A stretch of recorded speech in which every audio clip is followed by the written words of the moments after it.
चलिए समझते हैं insolvency and bankruptcy code exactly क्या है, इस देश में इसका क्या महत्व है और how will this resolve the entire NPA problem which has plagued the Indian banking industry left, right and center. So Anurag Singhal on this channel will share the little that he knows. Please subscribe to this channel if you love my videos. I'm sure you would be doing that. So bankruptcy is a big challenge in our country. You would have read the recent spate of news reports around these 12 NPA accounts or NPA proceedings which the RBI has lined up. So there is 7,11,000 crores of bad loans into the system, and these 12 loans alone account for a quarter of such, which includes the SRs and the Bhushans and the Lancos of the world. Currently a litigation is going on where SR has said that why should I be penalized first and take up for the insolvency thing. So today the Gujarat High Court is likely to give its opinion on the said matter. So now what is going to happen is that these large accounts which have 5,000 crores and above, of which 60% has been earmarked as an NPA, will have to undertake the insolvency proceeding. So what you need to do is that either the IRP, that is the insolvency resolution process, needs to be completed within 180 days, or else the company will go for liquidation of assets. Very clear. Essentially, liquidation is the last step. It starts with insolvency, where in the course of business you witness a drop in sales, a delay in payments, more and more credit being taken. So basically your cash flow inflow is less than your cash outflow. Bankruptcy is when you are legally declared as capable, not being capable of paying up your dues, and liquidation will be then you become दिवालिया and आपकी जो सारी property है वो बेच दी जाती है जिससे जो मिलता है. That's how the technical definition says. The condition of a person who's unable to pay his debts as they fall due or in the usual course of trade. That's insolvency. And bankruptcy is you've committed an act of bankruptcy and now you will be liable to be proceeded against by your creditors.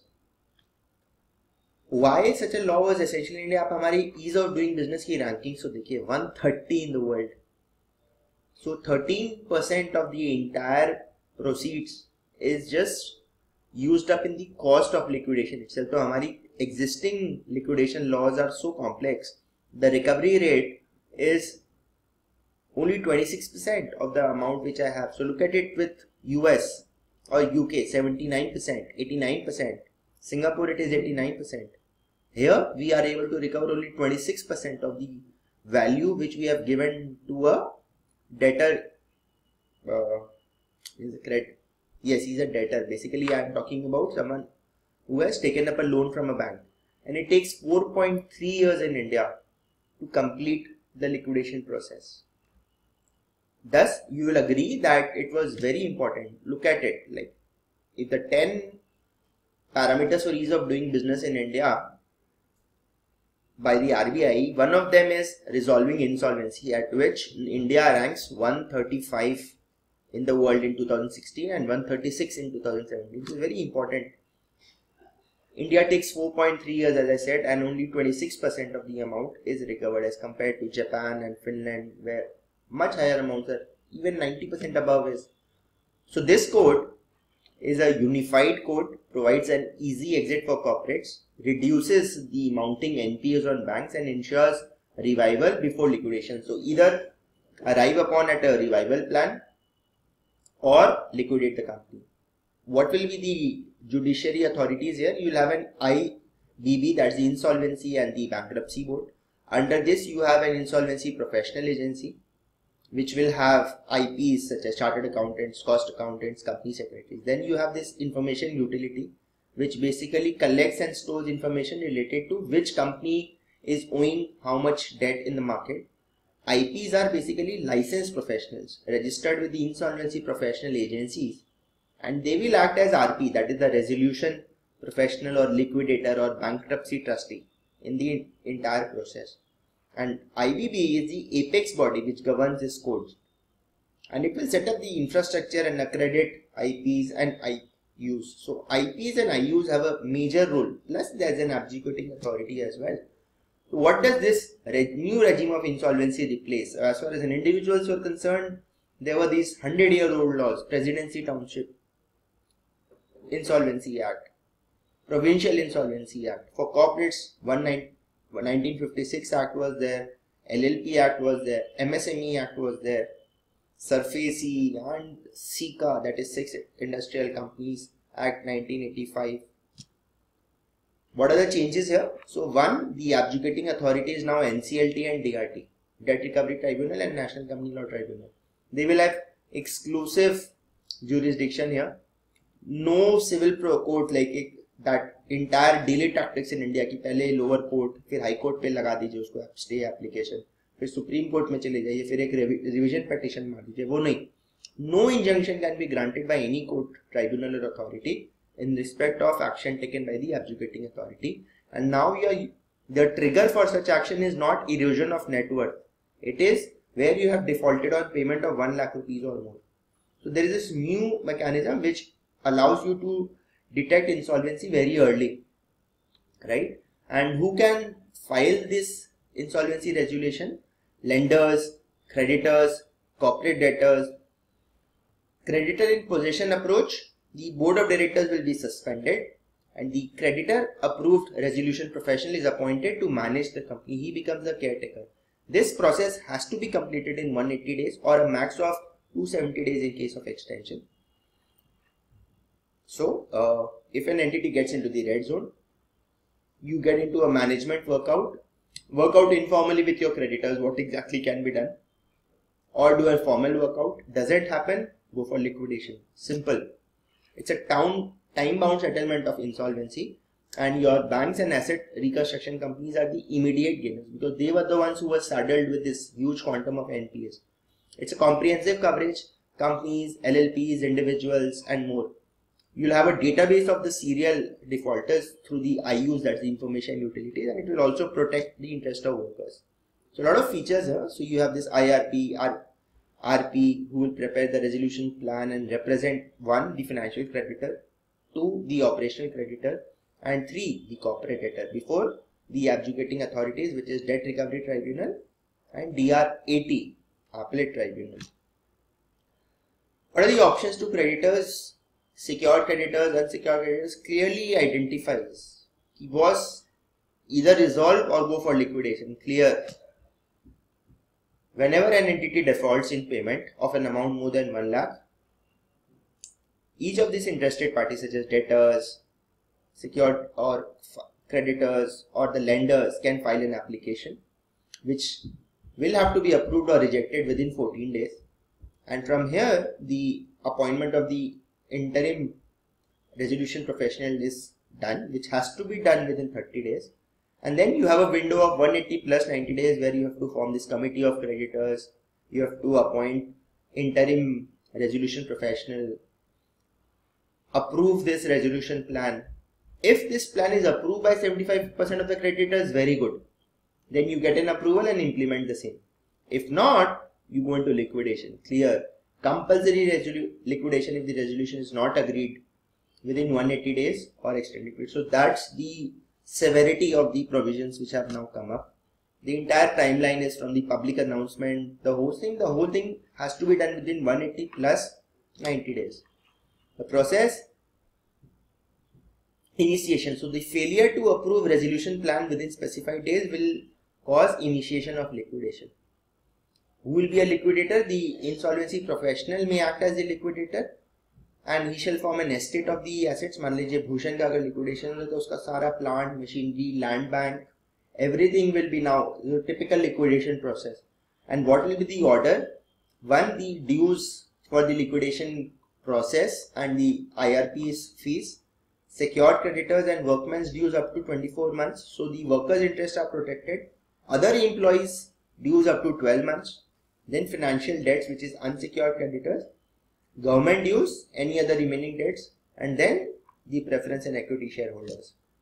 So this will very clearly follow a transparent method from this to this, and once this is done, the liquidation process has to be necessarily distributed in this particular order. And what happens is that the IRP has to file a report certifying the constitution of the committee of creditors to the abjugating authority within 30 days from the date of his appointment. So he has to clearly do that. But what else? One thing is that the disposal of assets has no prescribed time limit. So you have to approve this plan within 180 days, the revival plan, so to say. But in case that fails and you have to necessarily go for liquidation, then there is no clear timeline of how you can approve or reject the resolution plan, what is the disposal of appeals, etc. And one of the biggest challenges today is that there is no real infrastructure in the country as regards information utility is concerned. So there will be a long delay in case the National Company Law Tribunal gets involved in evaluating whether a default has actually taken place. So no timelines for disposal of appeals, absence of information utilities. What if the tenure of the IRP has expired and you've not even had one meeting of the committee of creditors? You have a lot of shortage in terms of the NCLT benches. So the total number of cases pending, let's say, would be 25,000, and the NCLT, even if they have 50 members on board, they will take approximately 7 years to adjudicate upon these 25,000 pending cases.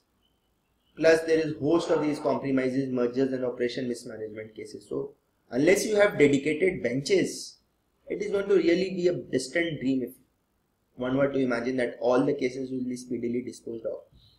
Similarly, the IRP, basically the insolvency resolution professional, who has to be a chartered accountant, a cost accountant or a company secretary, around 1,000 people are there in the country today who've been licensed and can take on appointments as IPs. There's a lot of challenging tasks ahead. Do you think the number of such professionals is adequate? I feel that there's a shortage of such individuals. So unless you address these problems, the management can play tactics, become non-cooperative in nature. So this information memorandum basis which this resolution plan will be formed, they will not give enough details, they will not cooperate. For example, SR has said, why I have been singled out, why not the others? So they have gone to the Gujarat High Court. Lenders, 75% of the financial creditors will have to come to a consensus. So consensus in India has become such a big challenge. It will always be. So then what will you do? If not, then you'll have to go for liquidation. Massive challenge, I would imagine. And the high cost of bankruptcy resolution process because of the UK regime, you realize that again the cost will substantially increase, and secured creditors, as far as the constitution of committee of creditors is concerned, whether a 1 rupee has been owed by the company to a secured creditor or to an unsecured creditor, voting rights will be the same. Thus an unsecured financial creditor with the same levels of exposure will have the same voting rights as a secured creditor. So this is a big challenge, brings dilution in the position of a secured creditor. Then what was the point that I took a hypothecation of an asset where I did not have the first charge and I am at par with the unsecured creditor? The synchronization of the current restructuring scheme. So what if there are certain S4A and SDR schemes and the sale of distressed assets? What about them? What if something is going on in the foreign country? Unless you synchronize them, the various restructuring schemes, then what? And one thing is that, the domestic banking industry will have an incentive to go for the process of JLF or SDR or S4A. Because there you have to take a reduced provisions in your books. The moment you trigger the resolution process under this bankruptcy code, what will happen is that you have now cleared 180 plus 90 days. If not, the company goes into liquidation. So the bank's regulator, the RBI will say, boss, make a higher provision for this. Then banks will say, why should I take a hit on my profitability? So they may say, oh, I'll not go to the IRP. I'll prefer the S4A or SDR or JLF. And the trade creditors will receive their dues only after the unsecured financial creditors. It may be contended that financial creditors extend credit after a higher level of risk assessment. And the trade creditors who buy and sell in the normal course of business, how will they do that? So for example, if an Axis Bank has lent money to an SR Steel, it has done a due diligence process, it has a credit team, a risk team, someone who has bought or sold in the usual course of business. Why do you prejudice his interest? And then how do you monitor the IPs so that there is no deviation from ethics, complete transparency. So it's not a magic wand, this entire IRP. You'll have to create a large pool of such professionals and establish institutional mechanisms, have clarity on the order in which you'll distribute the assets, the multiple information utilities will have to be formed, how will you use the insolvency and bankruptcy fund, debtors management, how will you involve the operational creditors, the financial creditors. A lot of turbulent times ahead, there will be conflict of interest, they'll feel disenfranchised, is there a level playing field. A lot of these issues will need to be understood. So does the process favor specific creditors? The game of financial creditors has not necessitated level playing field. So you'll have to see how you can reduce the bankruptcy code and the antitrust considerations because of the nexus between the creditors and the resolution professional. A lot of these things have to be taken into consideration. Whether 180 or 270 days is sufficient, because if they don't come into consensus within this time, it will go for a necessary liquidation. So we'll have to go for a lot of capacity building and infrastructure environment. So the litmus test of the code will be how these technical issues are dealt with and how it is implemented.